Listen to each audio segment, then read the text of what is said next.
जबकि घटिया वस्तु की स्थिति में जो मांग वक्र बनेगा वो उस स्थिति में ऋणात्मक ढाल वाला होगा, बाएं से दाएं नीचे की तरफ कटता हुआ होगा।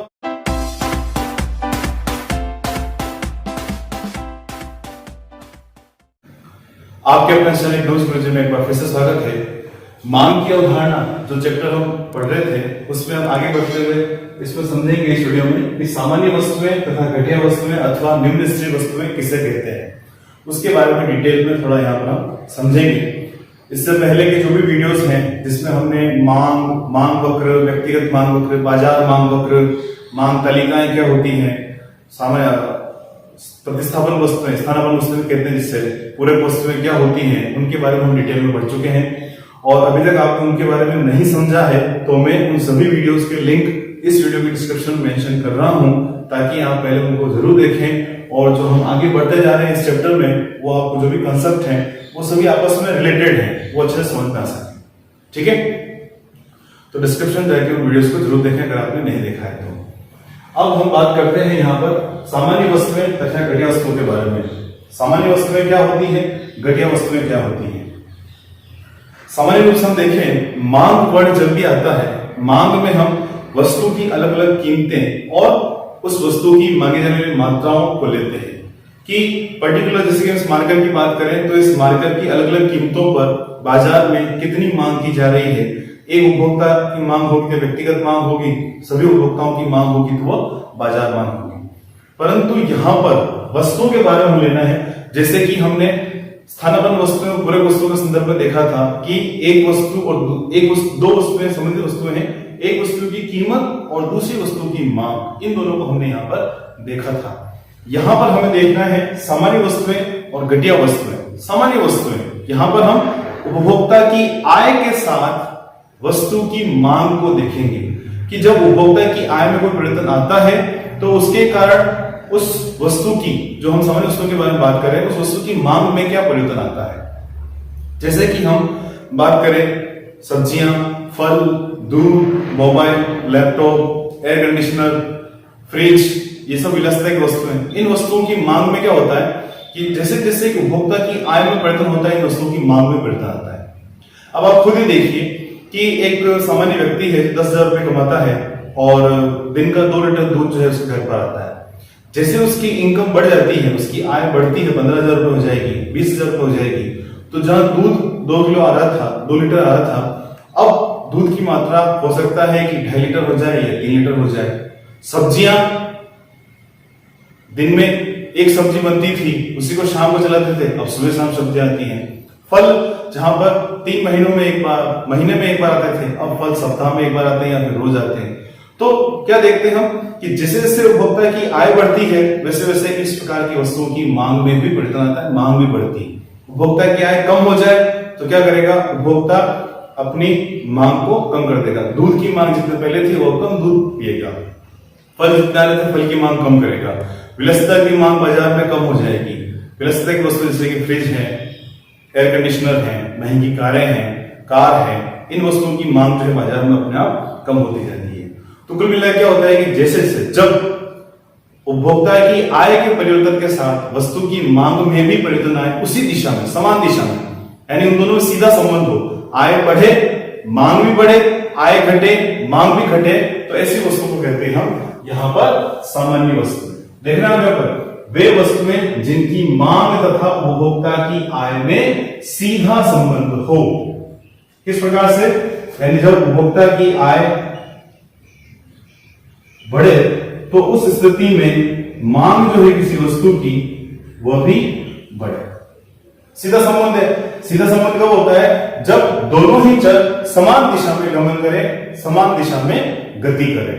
तो यहां पर हम देख रहे हैं जब आय बढ़ती है तो मांग भी बढ़ती है, और जब आय में कमी होती है तो उस स्थिति में इस प्रकार की वस्तुओं की मांग में भी कमी होती है।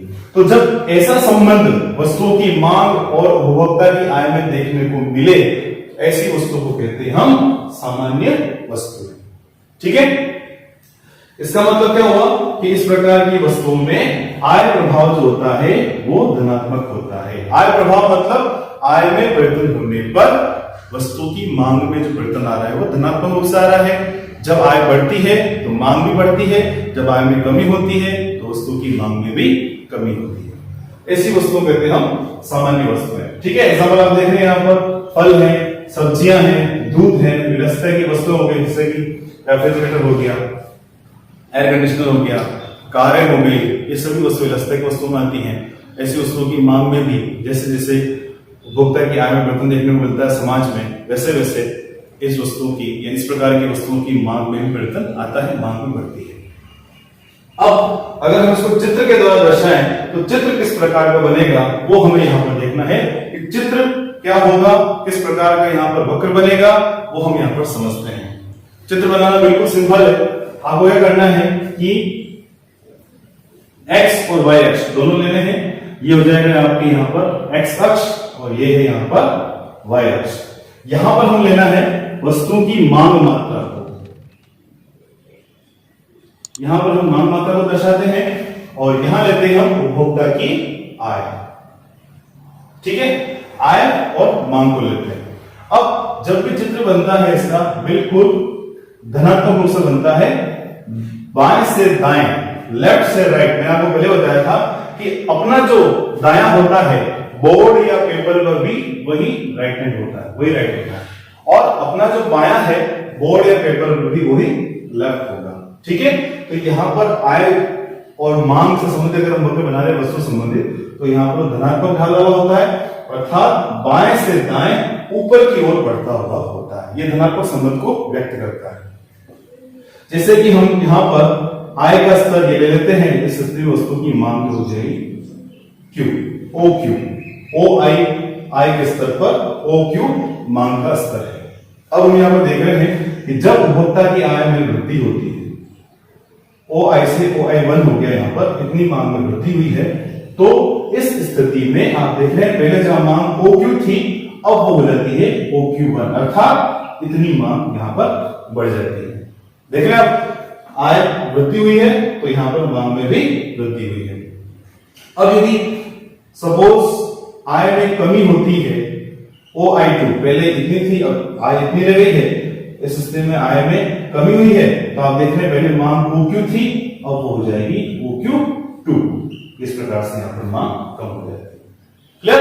तो आप क्या देख रहे हैं यहां पर उपभोक्ता बिंदु ए से बिंदु बी की तरफ गमन कर रहा है, कब? जब उपभोक्ता की आय में वृद्धि होती है। और उपभोक्ता बिंदु ए से बिंदु सी की तरफ गमन करता है एक ही वक्र पर, यह कब होता है? जब उपभोक्ता की आय में कमी होती है। क्या? इस प्रकार से यहां पर हम सामान्य वस्तुओं को बताते हैं। जब कभी आय और मांग में इस प्रकार का संबंध देखने को मिलता है किसी वस्तु के संदर्भ में, तो वस्तु वह सामान्य प्रकार की होगी। ठीक है, इसका मतलब क्या हो गया कि ऐसी वस्तुएं जिसके संदर्भ में हम देखें कि जब उपभोक्ता की आय में वृद्धि होती है तो इस प्रकार की वस्तुओं की मांग में वृद्धि होती है, जब उपभोक्ता की आय में कमी होती है तो इस प्रकार की वस्तुओं की मांग में भी कमी पाई जाती है। तो ऐसी वस्तुओं को कहते हैं हम सामान्य वस्तु। क्लियर? अब हम बात करते हैं घटिया अथवा निम्न स्तरीय वस्तुएं। घटिया अथवा निम्न स्तरीय वस्तुएं क्या होती हैं उसके बारे में देखेंगे। जस्ट विपरीत, जो सामान्य वस्तुएं जस्ट के विपरीत चलेगा। तो घटिया अथवा निम्न स्तरीय वस्तुएं क्या होती हैं वो देखते हैं हम। वे वस्तुएं जिनकी मांग तथा उपभोक्ता की आय में विपरीत संबंध पाया जाता है। देख रहे हैं आप, कौन सा संबंध है यहां पर? विपरीत संबंध पाया जाता है, ऐसी वस्तु कहते हैं हम घटिया वस्तु। अब आप देखते हैं ऐसा कभी होता है क्या कि जब उपभोक्ता की आय बढ़े और उपभोक्ता वस्तु की मांग कम कर दे, और जब उपभोक्ता की आय कम हो तो ऐसे वस्तु की मांग को बढ़ा दे। जैसे कि सामान्य व्यक्ति है, बिल्कुल नॉर्मल है, वो ज्वार बाजरा खाता है क्योंकि उसके पास इतना पैसा नहीं है, आय नहीं है कि वह गेहूं अथवा चावल का उपभोग कर सके। इस स्थिति में क्या होता है कि जब यदि उपभोक्ता की आय में वृद्धि होती है तब वह क्या करेगा? क्या अभी वह ज्वार बाजरा ही खाएगा? वह ज्वार बाजरा के बजाय जो सुपीरियर ग्रेन्स हैं, जो अच्छे अनाज हैं, गेहूं है, चावल है, उसकी तरफ वो ट्रांसफर हो जाएगा। वो प्लास्टिक के स्लीपर पहनता है और जब उसकी आय बढ़ जाती तो प्लास्टिक के स्लीपर को छोड़कर वो लेदर के जो सैंडल है या उसके शूज पहनता है। प्लास्टिक के शूज के बजाय वो लेदर के शूज पहनता है। फिर प्लास्टिक के बेल्ट के बजाय जब उसकी इनकम बढ़ जाती है तो लेदर के बेल्ट पहनना शुरू कर देता है। तो ऐसी वस्तुओं को हम यहाँ पर कहते हैं निम्न स्तरीय अथवा घटिया वस्तुएं। घटिया वस्तुएं क्यों? क्योंकि ऐसी वस्तुएं जिनकी जनरली सामान्य कीमत भी होती है बाजार में देखें तो वो कम पाई जाती है। तो आय के संदर्भ में हम देखें तो यहाँ पर जब उपभोक्ता की आय वृद्धि होती है, आय में बढ़ोतरी होती है, वृद्धि होती है, तो ऐसी वस्तुओं की मांग कम की जाती है उपभोक्ताओं द्वारा। वह घटिया इस प्रकार की वस्तुओं को छोड़ अच्छी वस्तुओं की तरफ ट्रांसफर हो जाता है। अच्छी क्वालिटी की जो बेहतर गुणवत्ता वाली वस्तुएं हैं उसकी तरफ वो शिफ्ट हो जाता है। तो इस प्रकार की स्थिति हम क्या देखते हैं कि जब उपभोक्ता की आय में वृद्धि होती है तो इस स्थिति में मांग में, यानी ज्वार बाजरा को अगर हम ले लें, यहाँ पे देख रहे हो ज्वार बाजरा बीड़ी, अब अगर उसकी इनकम बढ़ जाएगी तो बीड़ी के बजाय क्या सिगरेट पिएगा, होता है।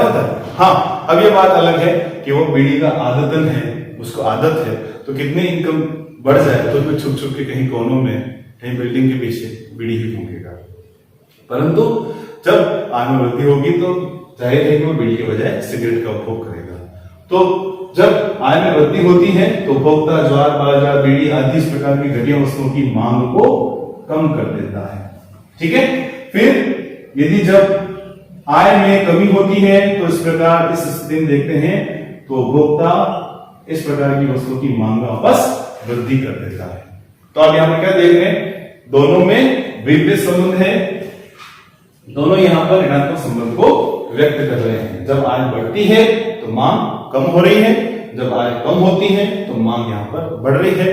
तो जब इस प्रकार का संबंध पाया जाए किसी वस्तु की मांग और उपभोक्ता की आय में, तो ऐसी वस्तुओं को हम कहते हैं घटिया अथवा निम्न स्तरीय वस्तु। ठीक है, अब अगर हम चित्र बनाएं तो चित्र इस प्रकार से बनेगा, दोनों में विपरीत संबंध है। विपरीत संबंध को हमें दर्शाना है तो आपको एग्जाम में बिल्कुल भी कंफ्यूज नहीं होना है। यहां पर हम ले लेंगे OY अक्ष, यहां पर हम प्रदर्शित करेंगे उपभोक्ता की आय को और यहां पर लेंगे हम मांग मात्रा। अब यहां पर जो चित्र बनेगा वो इस प्रकार का होगा। विपरीत संबंध को यह बाएं से दाएं ऋणात्मक ढाल वाला वक्र बनेगा। तो सपोज यदि हम यहां पर उपभोक्ता की आय को ये लेते हैं, वो आई के बराबर हमने उपभोक्ता की आय को लिया है, उपभोक्ता ए बिंदु पर है और इस स्थिति में OQ के बराबर ऐसी वस्तुओं की मांग को कर रखा है। अब यदि इस स्थिति में उपभोक्ता की आय में वृद्धि हो रही है, देख रहे हैं आप, पहले जो आय OI थी वो अब OI1 हो गई है। उपभोक्ता इसी वक्र पर बिंदु B पर ऊपर की तरफ चला जाता है और यहां पर आप देख रहे हैं अब पहले जहां OQ के बराबर मांग कर रहा था अब वो मांग करेगा OQ1 के बराबर, पहले से कम है। देख रहे हैं आप, इतनी मांग को कम कर रहा है। विपरीत संबंध हो गया, आय में वृद्धि हुई तो उसने क्या किया, मांग में कमी की, यानी घटिया वस्तुओं की मांग को कम करके वह सामान्य प्रकार की वस्तुओं की तरफ शिफ्ट हो जाता है। जस्ट इसके विपरीत आप देख रहे हैं जब आय में कमी होती है OI2, पहले OI थी अब हम उसको आय में कमी माना है, ये यहाँ पर आय कम हो गई है। तो इस स्थिति में उपभोक्ता जहां बिंदु A पे था अब बिंदु C पे होगा और आप देख रहे हैं यहाँ पर स्थिति मांग पहले से कम करेगा। जब उसका आय का स्तर घट जाए तो वो सिगरेट को छोड़कर बीड़ी पे आ जाएगा, गेहूं और चावल को छोड़कर ज्वार बाजरा पे आ जाएगा और लेदर के सैंडल को छोड़कर प्लास्टिक की स्लीपर पर आ जाएगा। ये होता है सामान्य लाइफ में, ये देखते हैं। तो इस प्रकार से ये जो वस्तुएं हैं वो कहलाती हैं घटिया अथवा निम्न स्तरीय वस्तुएं। घटिया अथवा निम्न स्तरीय वस्तु के संदर्भ में यहां पर आय प्रभाव जो होता है वो ऋणात्मक होता है। क्लियर? तो अभी हमने यहां पर देखा कि सामान्य वस्तुएं क्या है, घटिया वस्तुएं क्या है। सामान्य वस्तुओं के संदर्भ में क्या चित्र बनता है, घटिया वस्तुओं के संदर्भ में क्या चित्र बनता है।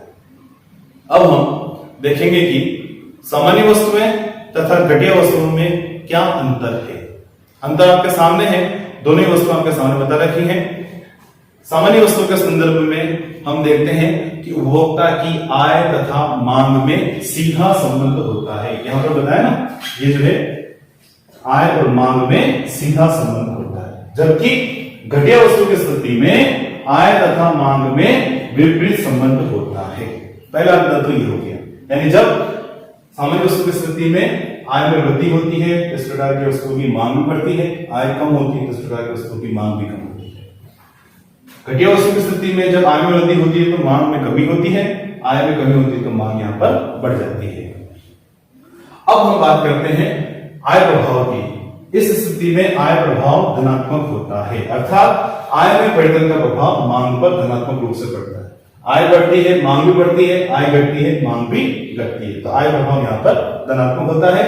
जबकि घटिया अथवा निम्न स्तरीय वस्तु की स्थिति में आय प्रभाव ऋणात्मक होता है, यानी विपरीत दिशा में चलता है। जब आय बढ़ती है तो मांग कम होती है, आय कम होती है तो आय बढ़ती है तो मांग कम होती है, आय जब कम होती है तो उस स्थिति में मांग में वृद्धि होती है। ठीक है, ये तो हो गया दूसरा अंतर। अब अगर उसके चित्रों को बताएं तो सामान्य वस्तु की स्थिति में जो मांग वक्र बनेगा वह धनात्मक ढाल वाला होगा, बाएं से दाएं ऊपर की तरफ धनात्मक संबंध को व्यक्त करेगा। जब आय बढ़ेगी मांग भी बढ़ेगी, जब आय घटेगी तो मांग भी घटेगी। जबकि घटिया वस्तु की स्थिति में जो मांग वक्र बनेगा वो उस स्थिति में ऋणात्मक ढाल वाला होगा, बाएं से दाएं नीचे की तरफ कटता हुआ होगा। जब आय बढ़ेगी तो मांग कम होगी, जब आय घटेगी तो मांग बढ़ेगी। तो इस प्रकार से सामान्य वस्तु और घटिया वस्तु की स्थिति में हम अंतर व्यक्त कर सकते हैं। ठीक है, एग्जाम अगर आता है तो आपको बिल्कुल भी कंफ्यूज नहीं होना है, इस प्रकार से आप उसको शो कर सकते हैं। तो इस वीडियो में इतना ही। आई होप आपको ये दोनों कॉन्सेप्ट समझ में आए होंगे। समझ में आए हैं तो वीडियो को लाइक जरूर करें, और इससे रिलेटेड जो भी कमेंट अगर आपके माइंड में आता है, वीडियो कैसा लगा आपको, तो आप कमेंट बॉक्स में कमेंट जरूर करें। चैनल के नए व्यूअर हैं, चैनल को सब्सक्राइब जरूर करें और ज्यादा इसको शेयर करें। मिलते हैं नेक्स्ट टॉपिक से रिलेटेड और नए वीडियोस में। Thank you, thanks for watching. नमस्कार जी।